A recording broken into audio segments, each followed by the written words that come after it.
कागा सब तन खाइयो,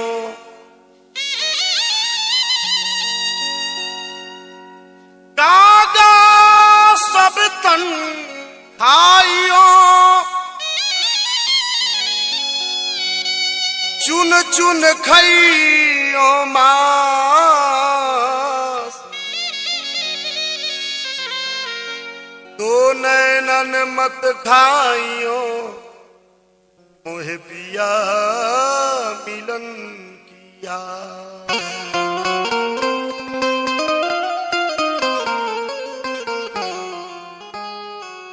संत कवि कबीरदास जी महाराज के सप्रेम भजन और ये आत्मा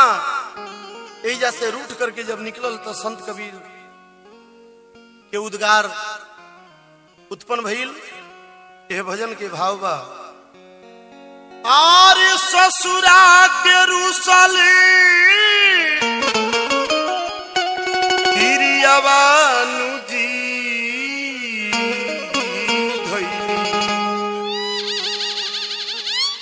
नैहर केरा चही बहेला नदी यमुनानु जी कैसे उतरे बपा बिचही बहेला नदी यमुनानु जी कैसे उतरे बपा बिचही बहेला नदी यमुनानु जी कैसे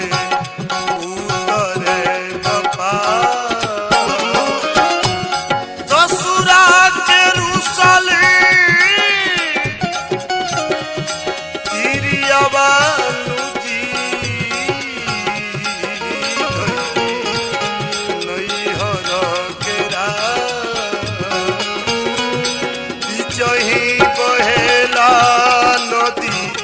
यमुनानु जी कैसे उतरे बपा बिचही बहेला नदी यमुनानु जी कैसे उतरे बपा।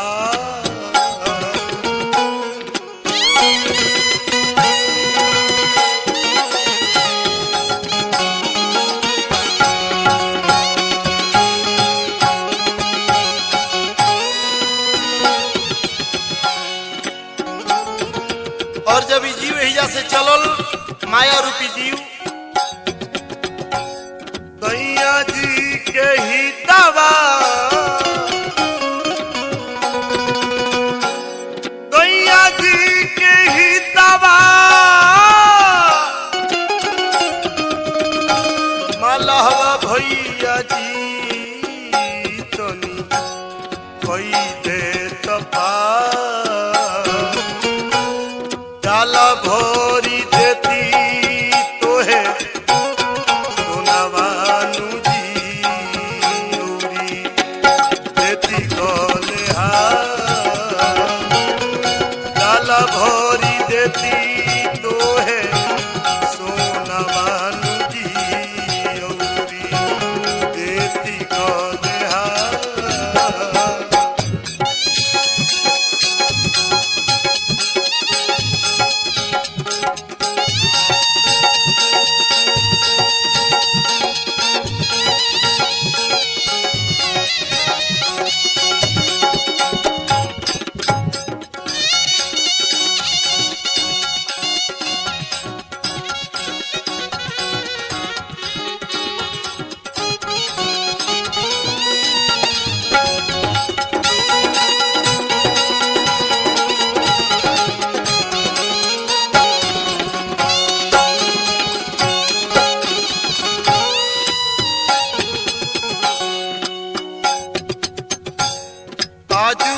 रतिया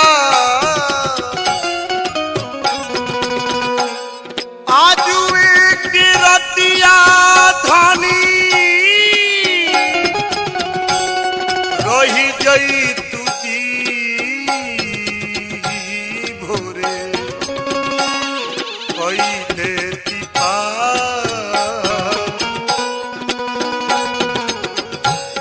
खायला देती तोहे रहुआ मछड़ी नुजी उड़े खातिर महाजा खायला देती तोहे रहुआ मछड़ी नुजी उड़े खातिर महाजा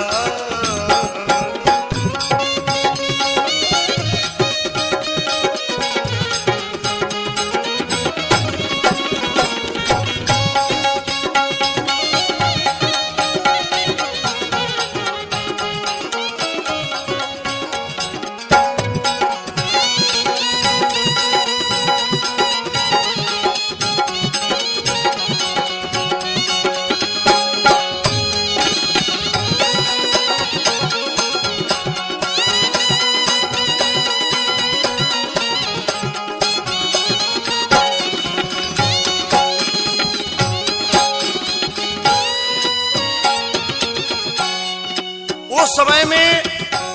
यह जीवात्मा के मुंह जीवा से भंग हो गई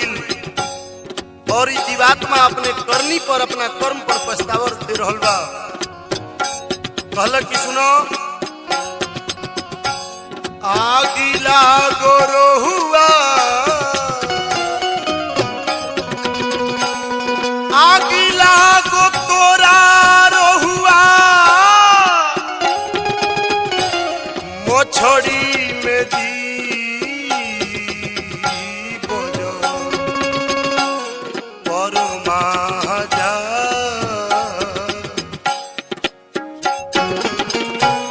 लौटी जाइब सैया के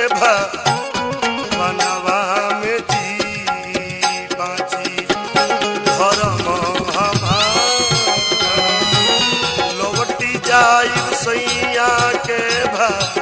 बनवा में दी बाची धर्म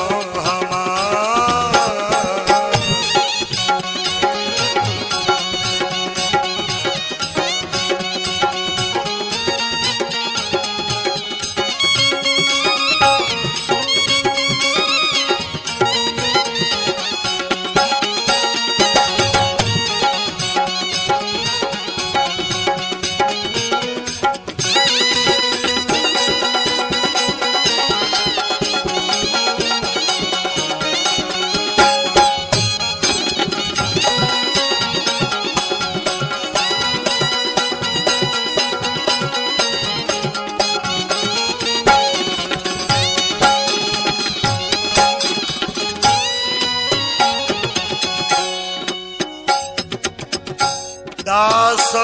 कबीर निर्गुण गावेले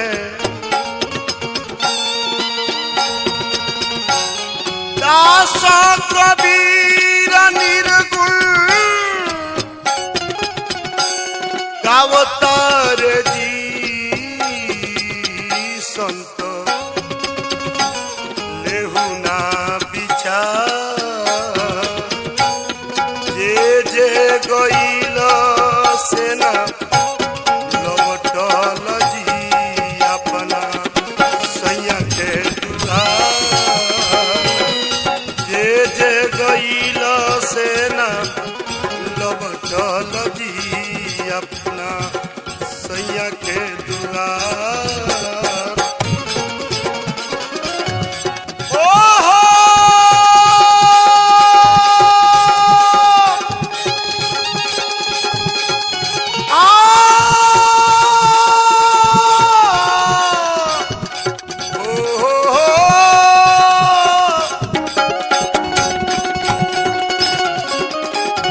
ससुरा के रुसली